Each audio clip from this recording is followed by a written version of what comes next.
Hej Jørgen, her får du dit bevis for en lineær funktion.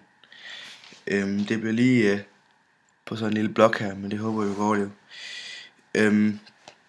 Hvis punkterne x1 og y1 og x2 og y2 er to punkter på en ret linje, der ikke er lodret, det vil sige at x1 og x2 ikke er det samme, så er hældningen, altså a, bestemt ved formlen a lige med y2 minus y1 divideret med x2 minus x1, fordi x2 minus x1 her, det giver den her afstand mellem, og y2 minus y1, det giver afstand her mellem. Og vi skal gå ud på x-aksen for at se, hvor meget vi skal gå op i y-aksen for at finde ud af, hvad hældningskoefficienten er.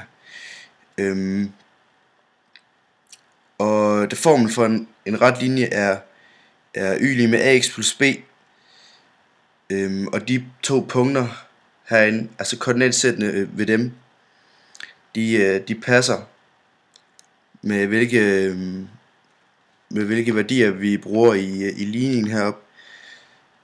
Og da vores to punkter ligger på linjen, så kan vi opstille to sande ligninger, og de lyder sådan, at den ene hedder y1 lige med ax1 plus b, og y2 lige med ax2 plus b.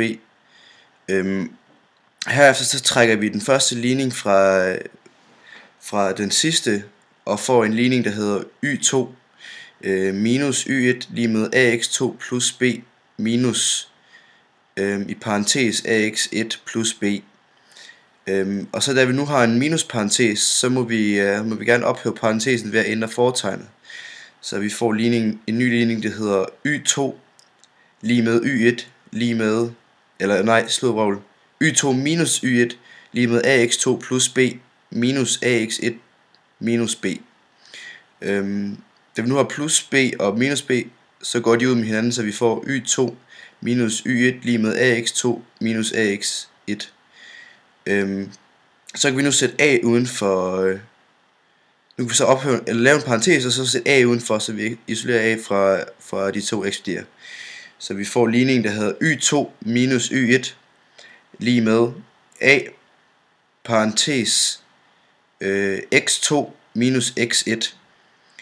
Så kan vi nu dividere y2 minus y1 og x2 minus x1 med sig selv, så vi får en ligning, der hedder y2 minus y1 divideret med y2 minus y1 lige med a gange x2 minus x1 divideret med x2 minus x1. Herved der isolerer jeg a, så a kommer til at stå